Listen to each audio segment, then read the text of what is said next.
It was just 6 months ago, a flight that was supposed to land here at Ronald Reagan National Airport from Wichita, Kansas, crashed over the Potomac River, killing 67 people. With many questions still unanswered, we're discovering near misses are still happening across the country, and the situations are unnerving.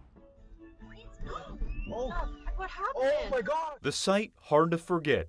The moment American Airlines Flight 5342 and a U.S. Black Hawk helicopter collided midair over the Potomac River. We're looking for a aircraft versus a helicopter into the Potomac. Which makes recent near misses harder to understand. It was chaos. There was screaming. 8 to 10 second drop, a free fall. Last Friday, a midair scare between a Southwest airplane and a decommissioned fighter jet after taking off from Burbank, California. Minutes after takeoff, the commercial airline was forced to drop hundreds of feet to avoid the jet, leaving 2 people injured.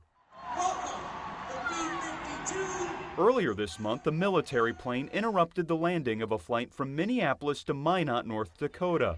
The airline's pilot apologizing for the aggressive maneuver to avoid a collision over the intercom. I don't know why they didn't give us a heads up, because the Air Force Base does have radar, and nobody said, hey, there's also a B-52 in the pattern. Pilots are encouraged but not required to report near misses in the Aviation Safety Reporting System. Our Hearst television data team pulled those reports, analyzing them specifically for near-miss events between a commercial airplane and other piloted aircraft during landing or takeoff. Essentially, the same scenario as the D.C. collision. We found that in the 3 months right after the deadly crash, 26 near misses were reported around the country. Of those, just over 40% involved a helicopter.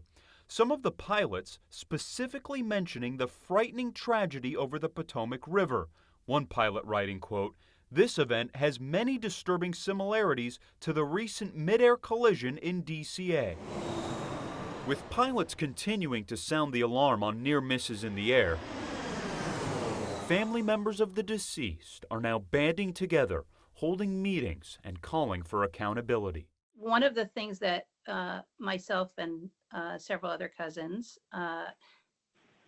took away from these family briefings was that a lot of change needed to happen to ensure safer skies for all of us, and that no other families had to ever go through something like this again.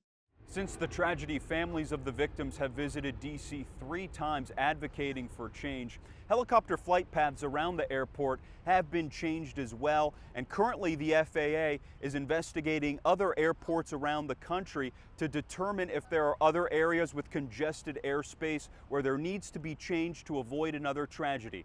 Reporting in Washington, D.C., I'm National Investigative Correspondent John Cardinelli.